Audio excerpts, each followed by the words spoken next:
This is Dr. C. Dexter Wise III with how to get victory over adversity. Today we're going to talk about adversity at work. Therefore, at that certain time, Chaldeans came forward and accused the Jews. They spoke and said to King Nebuchadnezzar, "O king, live forever. You, O king, have made a decree that everyone who hears the sound of the horn, the flute, the harp, the lyre, and the psaltery in symphony with all kinds of music, they shall fall down and worship the gold image, and whoever does not fall down and worship shall be cast in the midst of a burning fiery furnace."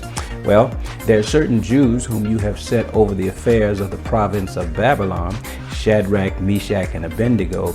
These men, O king, have not paid due regard to you. They do not serve your gods or worship the gold image which you have set up. Daniel 3, verses 8 through 12. If you're facing adversity at work, join the club. You're not the first, and you certainly won't be the last. This club can be traced back even as far as the ancient examples of Daniel, Shadrach, Meshach, and Abednego. These Hebrew men were exiles in Babylon working for King Nebuchadnezzar. They experienced adversity at work because they were different. They were Hebrews among Babylonians. They faced adversity at work because they were disciplined. They did not spend time hanging around and hanging out. They ran into adversity at work because they were definite. They made it crystal clear where they stood on the company policy and the issues of the day. They had to deal with adversity at work because they were determined. They refused to compromise their values even if it cost them cash. From the record of Daniel chapters 1 through 3, we learn that they handled and overcame this diversity. They did it with their food.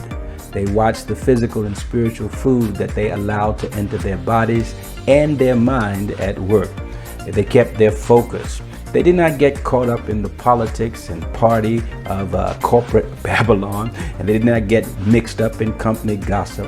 They did it with their job. They did their job. They had a high level of performance in spite of opposition.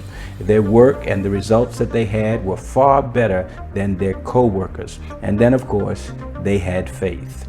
Underneath their rare skills was a faith that kept them going and glowing. In the end, it was these factors and more that caused them to gain praise and promotion, even from the very ones who could not stand to work with them.